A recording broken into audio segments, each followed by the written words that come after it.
Hey followers, this is your boy, movie maker Doug55. I'm with my coach and mentor, Andy McPhee, and we have a very special guest with us tonight. His name is Troy Coward, and he has an incredible story to share with the world, and we're going to let him do that tonight. Welcome, Troy. How are you? Thanks for having me. No problem. Yeah, thanks, Troy, and thanks for the intro again, Doug. Again, you're right. We have another really incredible guest on. And look, just quickly, as we do with most, just share with how we met. We met through, I think we just met through television industry, film, acting, Sam Greco and Ray Fazio on The Condemned. So it was quite a few years ago. And over that period of time, we've developed a really good friendship. And um, I, amongst a lot of other people, are now ambassadors to your mental health suicide prevention and awareness nonprofit, which is called Beacon Fight for Life.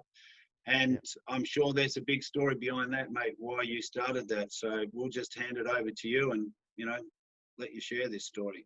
Yeah, thanks, mate. Look, it's been quite the journey, hasn't it? But I'm very blessed to be here and chatting with you guys today. Geez, I don't know, where do I start?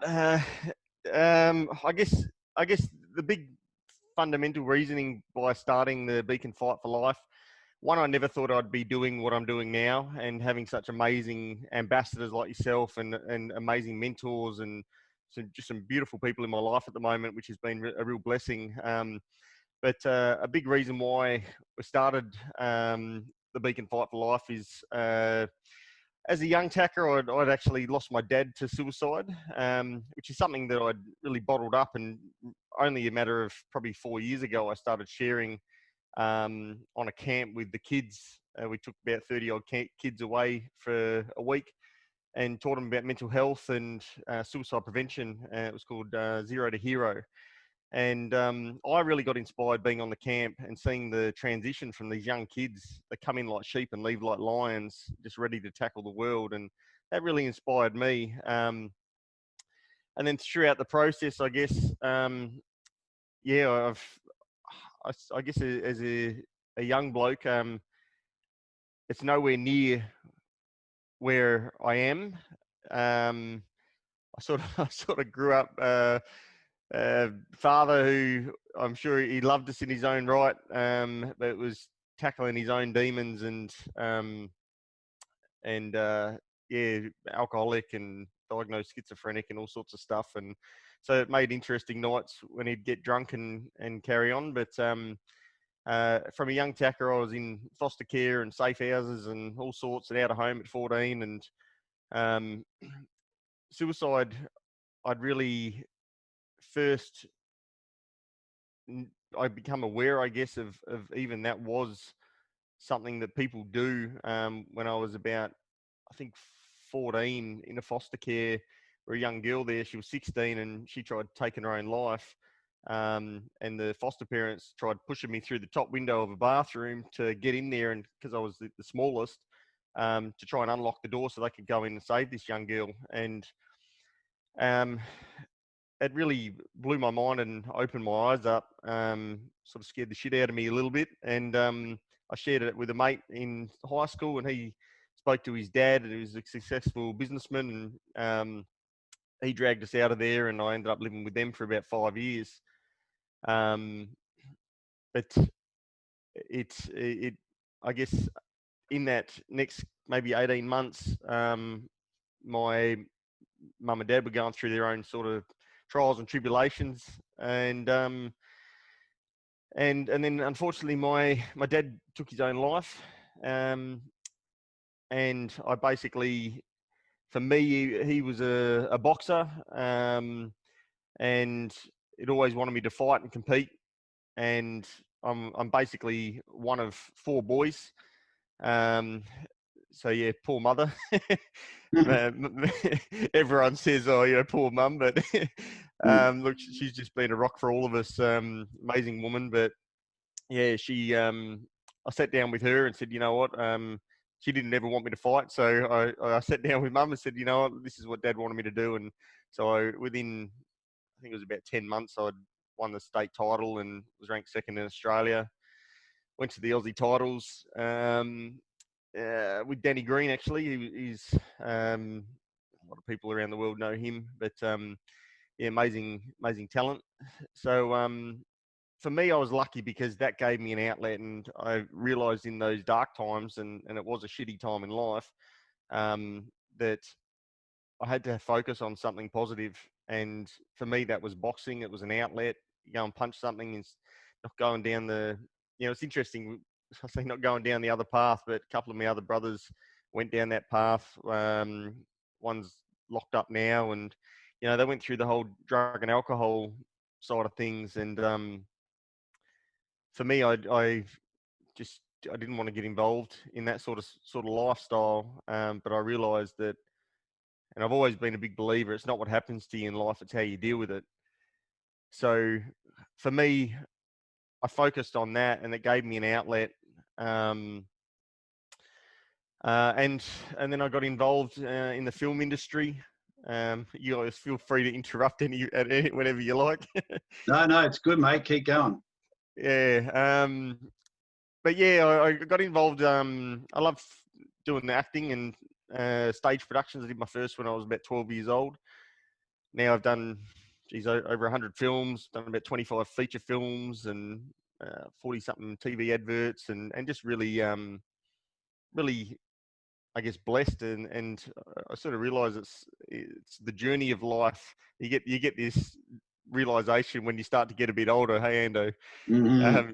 You start to realize that it's the journey of your life. It's not the destination. Sometimes we get fixed on this destination of this is what we've got to achieve, and it's ego driven, and we've got to have the cars and the wealth and the money, but there's a lot of richness in just being happy and being content with your own life. So I got stuck into doing feature films and ads, and when I was about 19, I got offered a position to work out at the Maylands and Joondalup Police Academy in their scenario training unit, where we do gang warfare, domestic violence, suicides, armed robberies, and it's a safe environment for the recruits to learn how to deal with complainants or druggies or armed robberies and go through that process. So that's really how I sort of got involved in the film industry. Got an agent and did about 30-something short films, and that became a bit of a driving passion for me, and it still is today.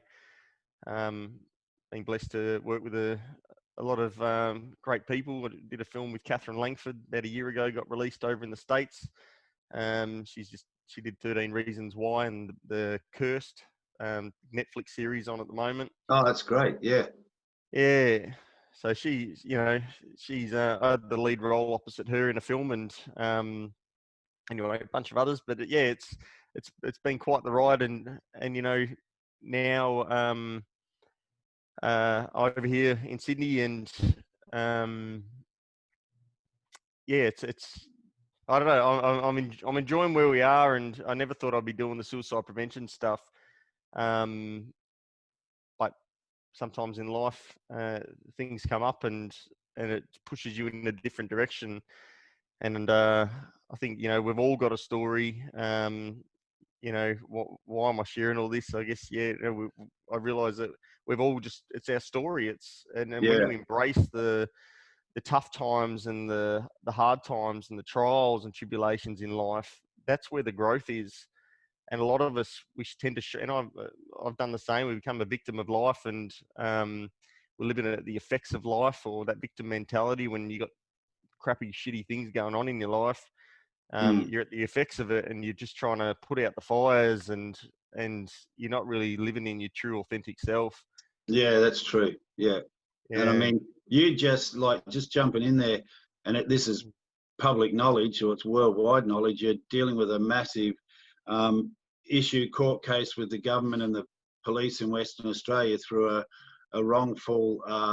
If I'm correct, you didn't get convicted, but they were attempting to, bring you in onto a murder case, which people can look at that on YouTube from the what was it?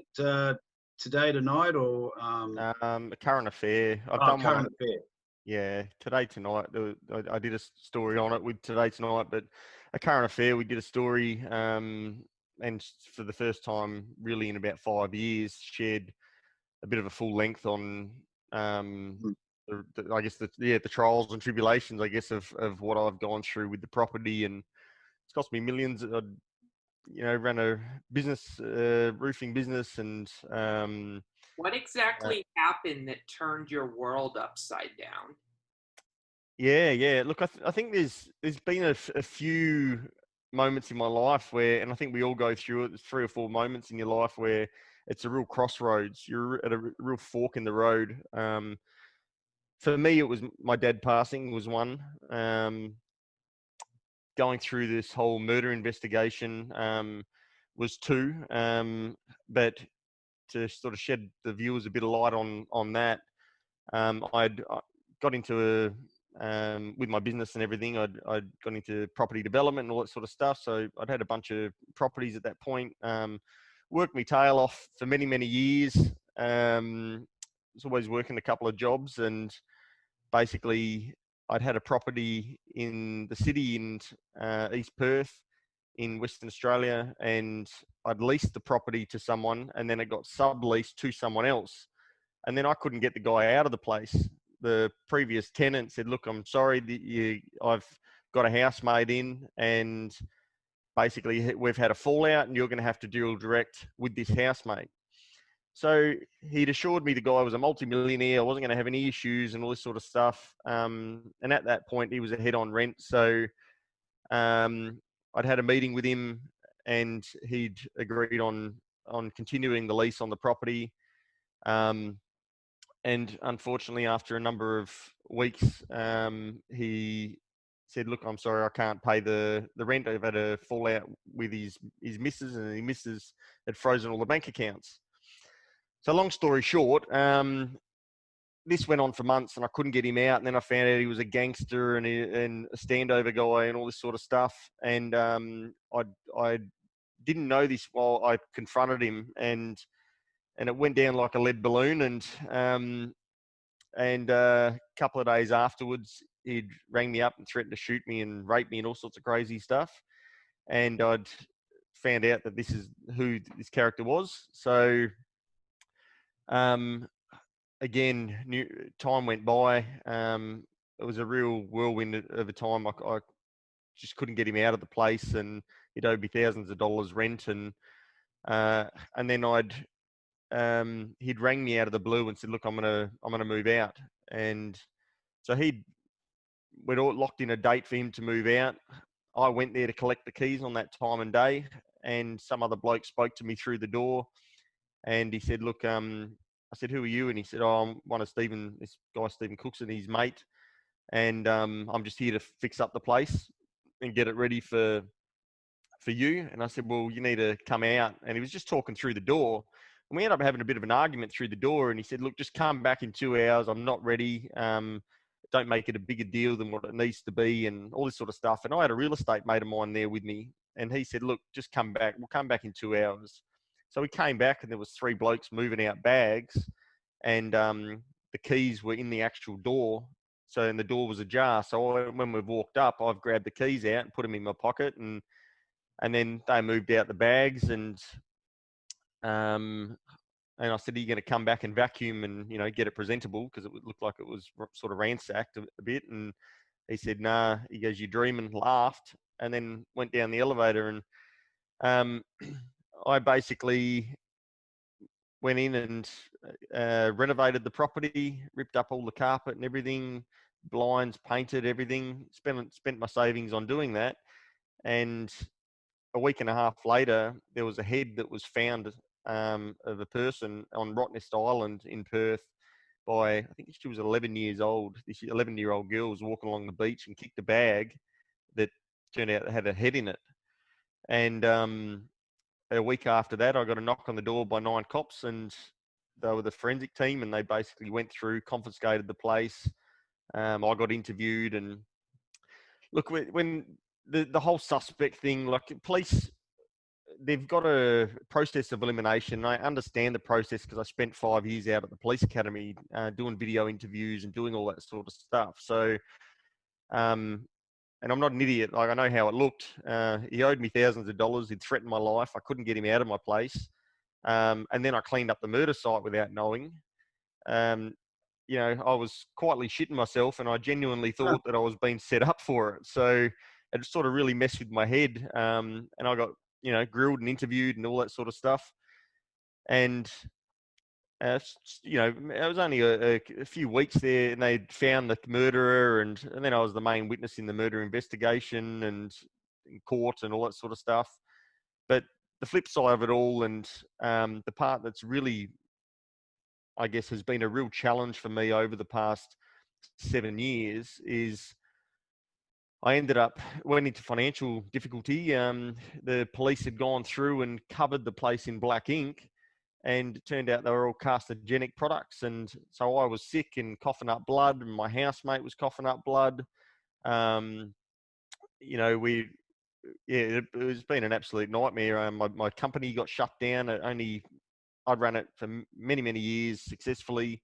Had a bunch of staff and everything else, and it got shut down. So I lost my business. I lost three properties. Now a lot of my self-worth, I think, went into that. I think I was say my ego, but men, I think, attach. And I only really realised this by going through the tribulations of this.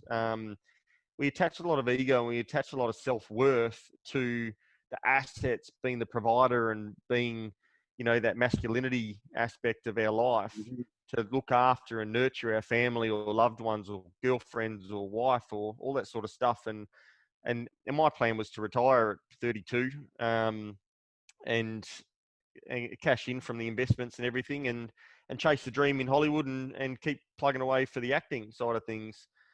And that'll come to a screaming halt when I guess this stuff happened, and I really became at the effects of life, and again putting out fires and trying to save my business and save my reputation. Yeah. And that's sort of still all ongoing now, isn't it? The court case and all that. Yep. We've got 3 weeks before court is again. You know, there's been a lot of, unfortunately, the reason I've gone to air with this is there's a lot of corruption and in politics, and I feel it's like the lawyer I'd been using.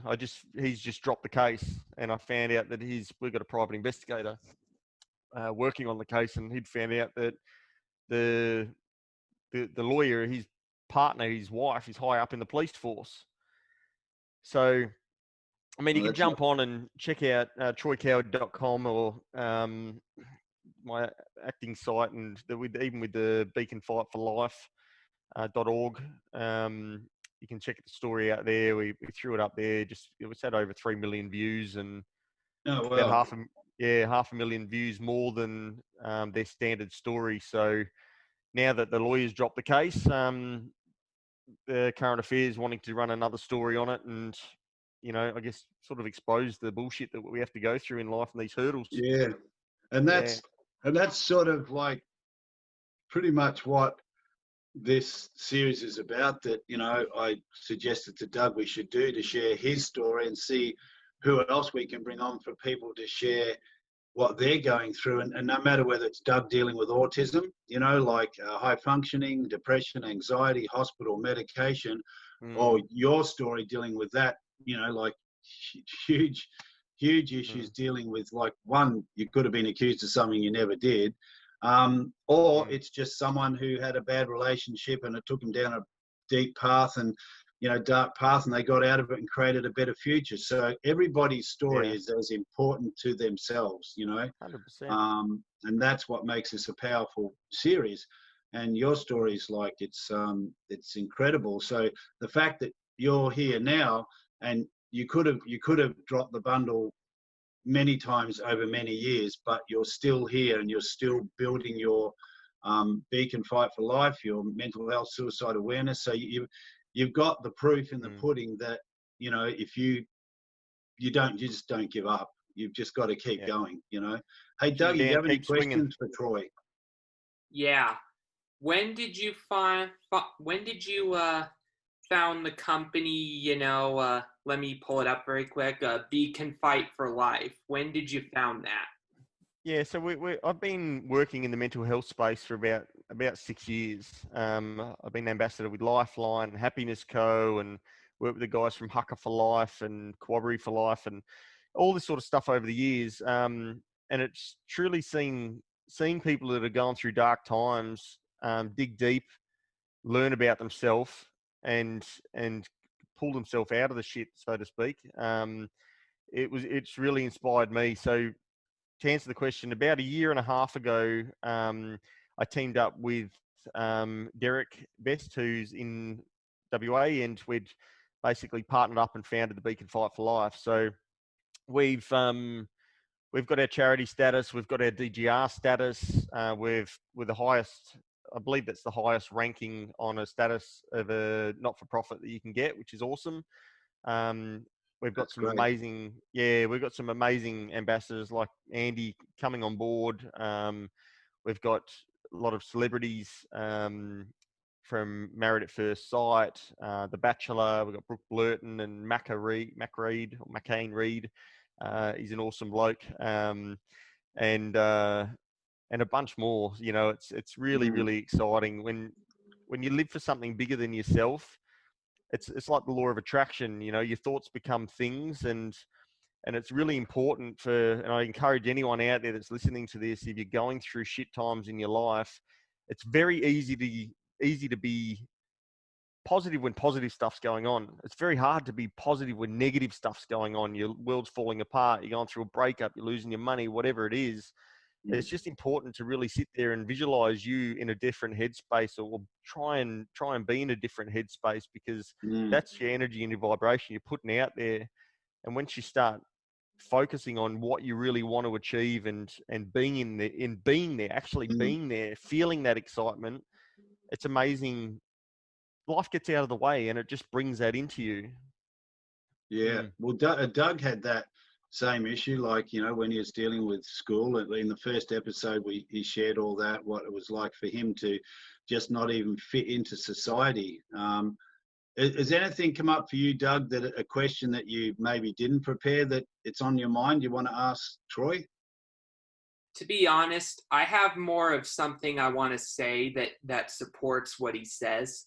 A few years back, I went through a rough time, and I wrote a whole book about it, which was about my period of depression and how my high school education didn't end well.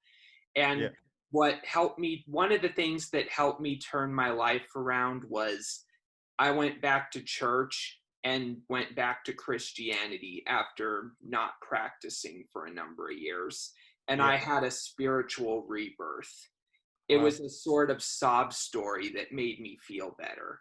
And ever since then, I've been extremely religious. And Yeah. Doug, your book you wrote, like, just share with Troy where that is at now. Yeah, the book has been by far my biggest success story as an author. It's currently ranked in the top 5,301 on Amazon internationally for autism biographies, and it's one of the top 15 in the United Kingdom for autism biographies. Wow. Congratulations, mate. That's awesome. Yeah. And Andy and I are currently working on another book, which is a sci-fi book. Well, actually, that's not what I was going to say, mate. You left out the most important part. What happened in the last day? Let me remember. Your book. Oh, Where's yeah. it gone? Now I remember. Yeah, sorry. I just, evenings with, evenings and all that, I kind of forget things. But yeah, Amazon got back to me saying that they're going to distribute my book at Barnes and Noble. Woohoo! Wow. That's pretty awesome, eh? Yeah, and other libraries across the country. How many? Oh, wow. Okay. Awesome. Yeah, it's great. There's some good things come from shit times, and it's just a matter of embracing those. It's funny, like you mentioned about Christianity and that, like in my darkest times, I actually went back to church. I got brought up as a Christian and as a young tacker going to Sunday schools and all that sort of stuff, and drifted away from the faith. And I think faith is such a big thing. Not whether you call it Christianity or believing in a higher source, or it's just so important to mentally consistently try and think positively, going and praying or going to a church or whatever it is. It's whatever works for you. Just having that self-belief that everything is temporary. Everything is temporary. Yeah. And the sun will come out, and the dark clouds and the rain and everything will bugger off, and the sun will come out again. And it's just a matter of just believing in that, And same with what we're going through at the moment with COVID, like it is stressful for everybody around the planet. Anxiety and worry, but it will pass. Yeah. But then it's hard for some people and some of us to go, yeah, I know it's going to pass, but when, like when? Yeah, mate. Yeah. Speaking of religious So stuff, true. Coronavirus has been crazy. Speaking of religious stuff, have you ever seen The Prince of Egypt? No. I've heard about it. Yeah, one of my biggest achievements recently was I interviewed the producer of it for YouTube. Wow. Yeah, Doug's pretty cool. Like he's got a great YouTube channel. He interviews NASCAR drivers. He's interviewed some older veterans from the war and written books on them. Like he's just incredible, the stuff he's writing. Wow. You got your book there on Moses that you wrote? Yeah, I do. It's right here, and I assumed you would say that. He did that in a month. He wrote 520 pages in a month. Wow. Far out. It's dedication. There's no question, I should tell you, since The Prince of Egypt is based on Moses, it did have an impact on how I wrote the story. Yeah, it's amazing.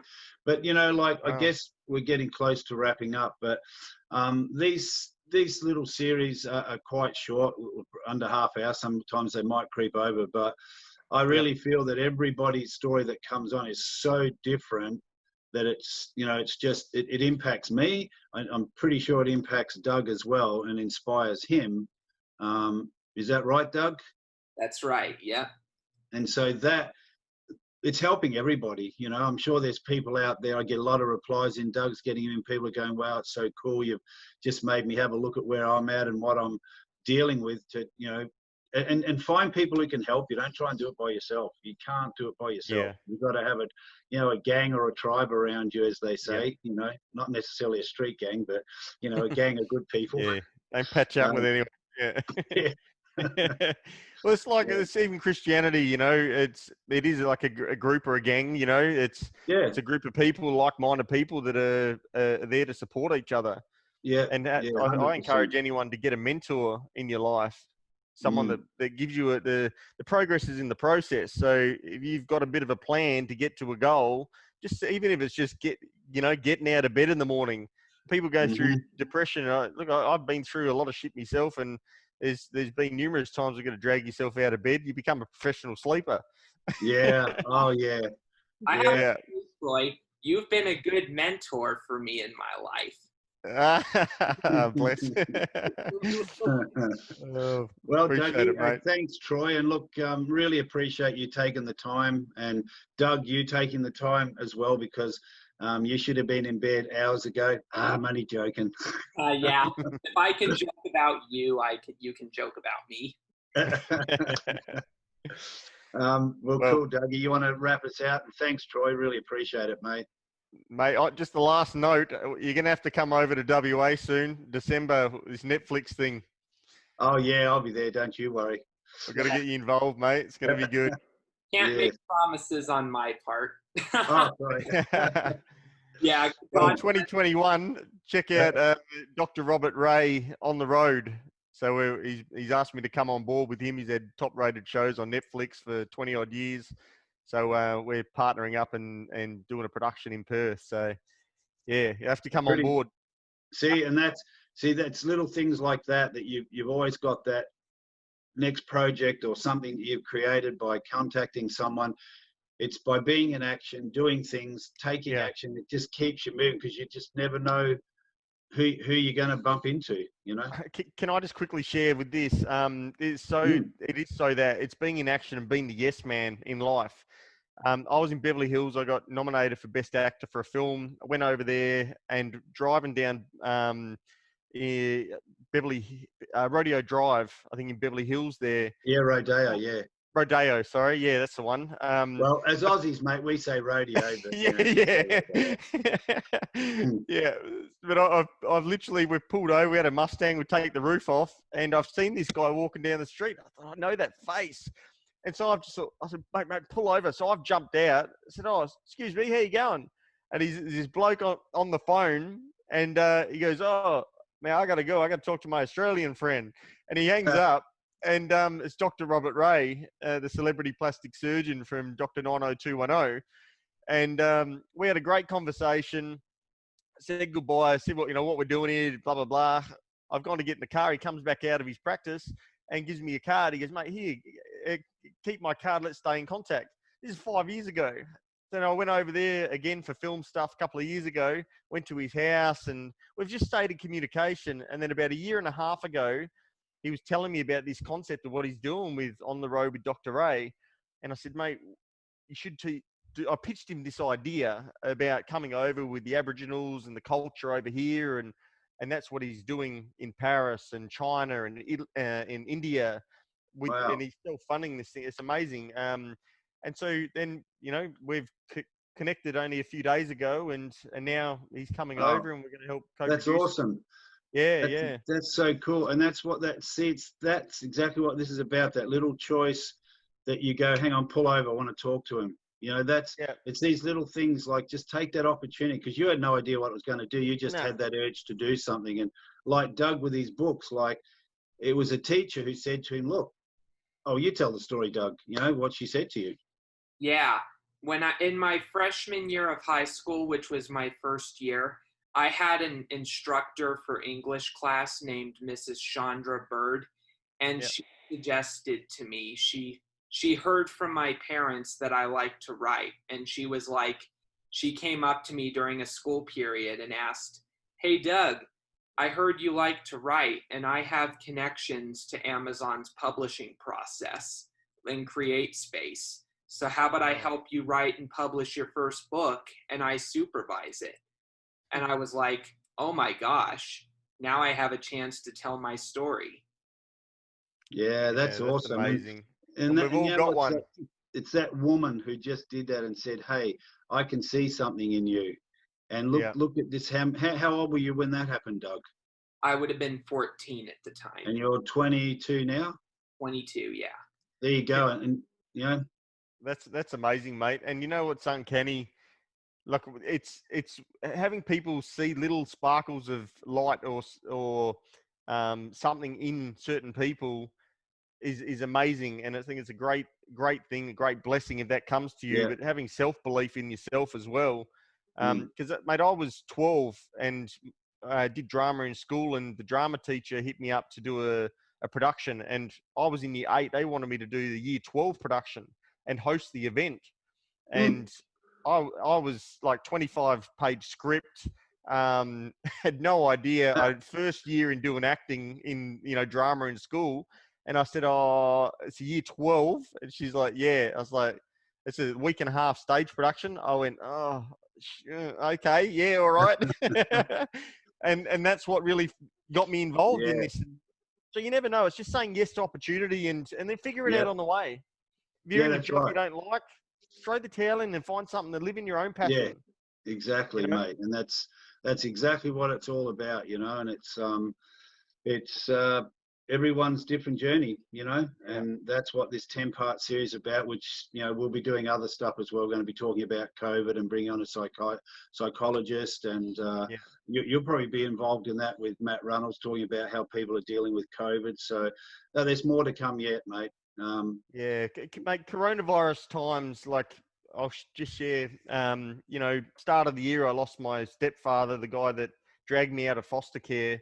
He had a brain tumor. I sat for a month with him. I got back from a premiere in China at the lead role in Hidden Light, film over there, and came back and got the news. And for a month, I sat there day and night with my stepfather. And then he passed away a month later. And then Wow.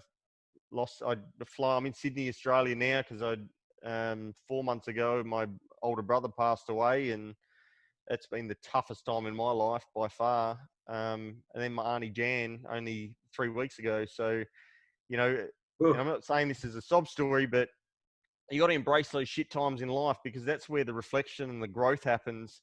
And it's really, I look at it like you're a tree, like a plant, and you need shit thrown on you in life, and that's the fertilizer. You need to absorb that, chin down, keep swinging, and then really just keep plugging away through life. That's where the growth is. Embrace the Yeah. tough times. You have to. Wow. You've been through a lot, man. It's like yeah, I know Doug's going to ask something. I can see it. Yeah, all I got to say is this. God bless you. God bless you. God bless you. Because and I hope that you get compensation for what you went through. Thanks, mate. Appreciate it. Good on you, Dougie. Well, thanks, Troy. That was really cool, man. Like, thanks for being so open and transparent and sharing all that, because it's a hard thing it's hard. We can listen to it and go, oh, but you're telling it. So it's a tough one, and you can still smile and have a laugh. So that's what all this series is about, you know. Hearing people who can just get up and go, well, that wasn't a good day, but you know, it's more to come. Well, mate, to be honest, like I think I've been a shit communicator over the past, 20 years. You just ask my ex-girlfriend, she'll tell you that. But it comes a time. She's the next guest on the show, mate. Oh, sorry. That'll be right, you bastard. But I think there's power in being vulnerable, and it's only been the past couple of years that I've realised that. And everyone's gone through their own trials and tribulations. And when you're living for something bigger than yourself, and saying that I'm inspiring or anything like that, but I've been inspired by many, many beautiful, amazing people in my life, and you included, Ando. We all do it to each other. Like Doug, I'm actually getting Doug to help me with things now. So that's the whole purpose of this, is that every time we bring someone on, we all get a spark of like, oh, yeah, wow, you know? Yeah, well, look, Troy, we better chew out, mate, and Doug will fall asleep in a minute. He's, no, I'm kidding. He goes at me all day, mate. I've got to have this opportunity every now to get one back in. Quick kidney punch. I'm probably a bit worried when he meets me, because he's lost weight and he's in the gym. By the time he meets me, he'll probably be buffed up, and he's going to get me in a headlock and do all that. And that's it. Steroids and Cocoa Pops, eh? All right, Dougie, over to you, mate, to take us out, mate. Thanks, Troy. No, thanks for having me, guys. Much appreciated. Anytime. No problem. We really appreciate you coming on board, Troy, and God bless you, and may you have a tremendous future. And we'll see you next time, fans, on Being Relentless and Unstoppable.